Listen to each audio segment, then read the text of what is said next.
Right now, we're still trying to wrap our head around all of this. On the block for over 45 years. And, you know, Bubba and Jackie was good people. Jackie was the mother to my son. Beautiful person. He doesn't seem the kind of person that would do something like that. I never got the guy cursed, none of that. The guy was a good guy, but I don't know what happened. Bubba used to come to our barber shop all the time, get his hair cut on the regular. She's a very friendly person. And, you know, coming from the circumstances, we would have never expected this person to commit such a violent act. So we're just all trying to wrap our heads around this. Balloons decorated 186 Warwick Street today in honor of their family members. I love my moms dearly, I love my grandfather dearly, and I'm gonna miss them, you know, but it's just difficult for me to process everything at this time and wrap my head around what's going on. Waiting on word for any possible motive in this case. The family of the victim has respectfully asked us for privacy at this time.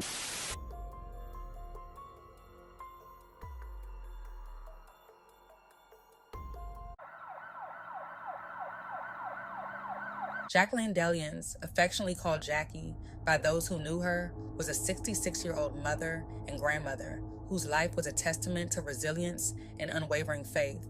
Through life's many highs and lows, she had lived with steadfast dedication to her biblical values, always grounded in her devotion to God.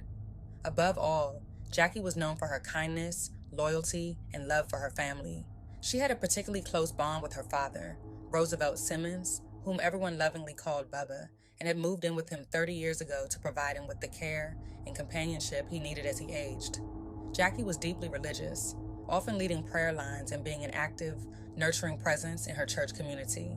She had an innate capacity for compassion, always eager to help those around her.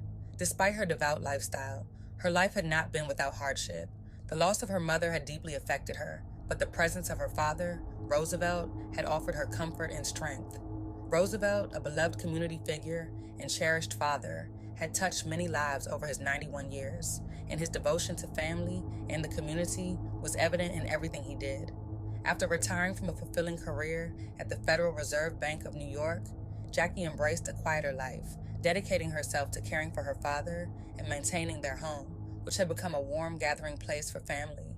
It was a place filled with the sounds of laughter from her son and granddaughter, creating a sanctuary of love.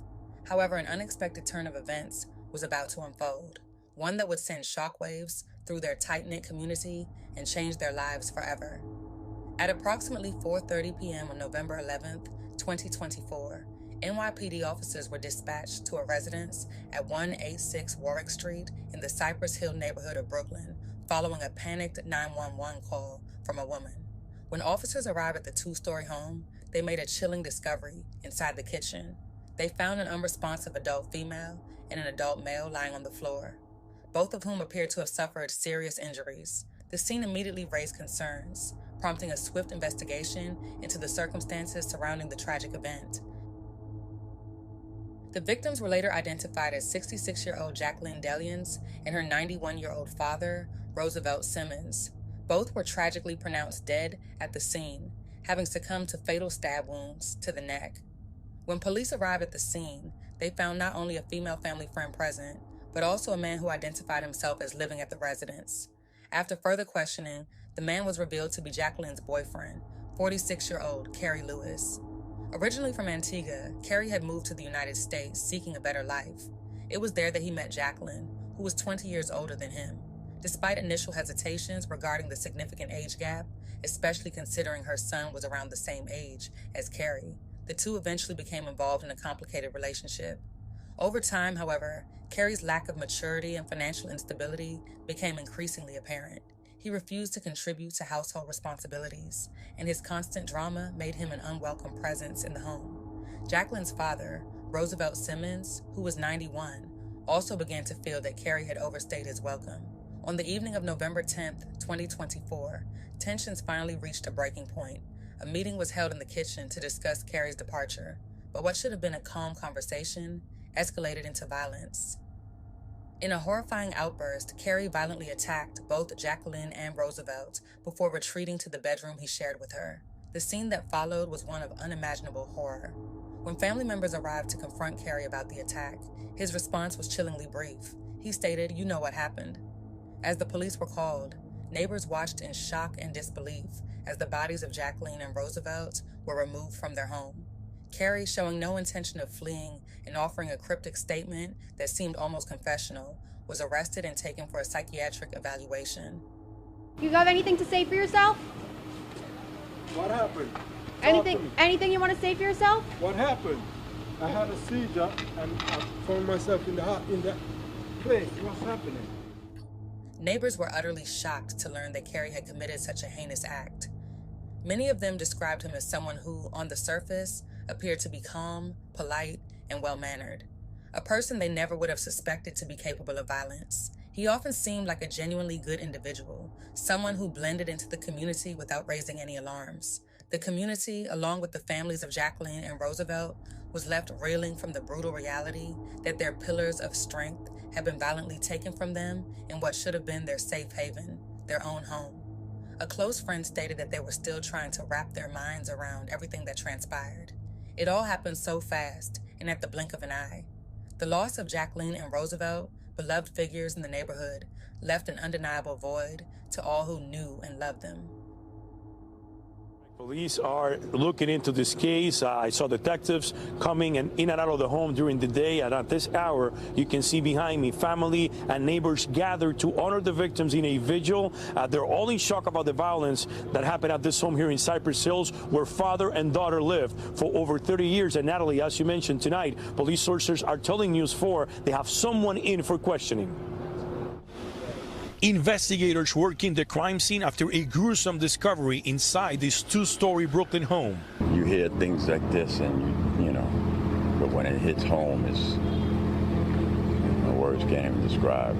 Police say 66-year-old Jacqueline DeLyons and her father, 91-year-old Roosevelt Simmons, both found dead on the kitchen floor of their house on Warwick Street. Their throats had been slit. Feeling and just trying to get a sense of why and what happened and how it, everything. And we don't have any of those answers. Bubba was a good person, him and his daughter, it's a tragedy what happened. Roosevelt Simmons was known to people in the community as Bubba. Friends of the family say Jackie was a very religious person and that in recent years she was sharing one of the floors inside the home with a man. Before this horrific incident happened, she was writing down some scriptures because her brother and herself had a prayer line. Detectives canvassed the scene looking for evidence. Police sources are questioning someone in connection to this case. Neighbors tell News 4 it's a man who also lived in the building. I don't know what happened, man. I don't know what happened with this guy. This guy was calm and peaceful. I never heard the guy curse a day in his life, none of that. It's shocking to me. He doesn't seem the kind of person that would do something like that. Jacqueline DeLyons and her cherished father, Roosevelt Simmons, were laid to rest in a heartfelt ceremony in Brooklyn, New York, surrounded by family, friends, and the many lives they had touched over the years. The loss of these two beloved figures left an indelible mark on the community as mourners gathered to honor their memory. Meanwhile, 46-year-old Carrie Lewis, who had once been part of their family, was arrested and charged with 2 counts of murder and possession of a weapon.